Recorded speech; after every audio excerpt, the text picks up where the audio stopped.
Bueno, gaur Arituseko kideak deituta, egia esan, arratsalde pasa ederra egin dugu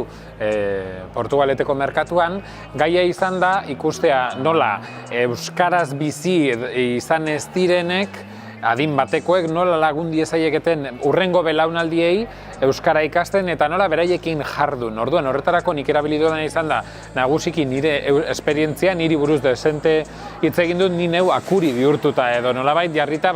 gure kasuan, gure amak zer egin zuen, zer erabaki hartu zituen, zertan asmatu, zertan utz egin, eta hori bai, esango nuke, orokorrean gogo eta oso interesgarria izan dela, nagusiki gaztelaniaz gertatu da, esango nukelako, honelako hitzaldietara etortzera ohitu ez dagoen jende asko etorri dela, edo behintzat hain aurpegi ohikoak ez direnak, eta beraiekin hitz egitea zuzenean, eta galdera zuzenak asko jaso ditut, besteak beste, ea egoki ote den euskaraz erabat ondo jakin gabe semean labei euskaraz hitz egitea, eta horri buruz hitz egin dugu, nola beti positiboa den, nola horrek erakusten duen borondatea, ezagian hizkuntzaren kalitatea, baina borondatea bai, eta borondatea gu bezalakoentzat, esan dezagun belaunaldi berrientzat, funtsezkoa da, ez? Jakitea zer nahi duten aurrekoek guk aurrera jarraitzeko horrekin. Eta, bueno, zenbait esaldi aztertu ditugu, ikusteko, ohikoak diren esaldiak, nire seme-alabei ezingo diet euskaraz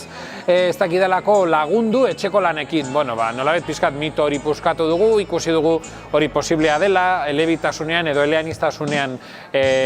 hazteko tresnak lortu ditzakegula, eta oro har,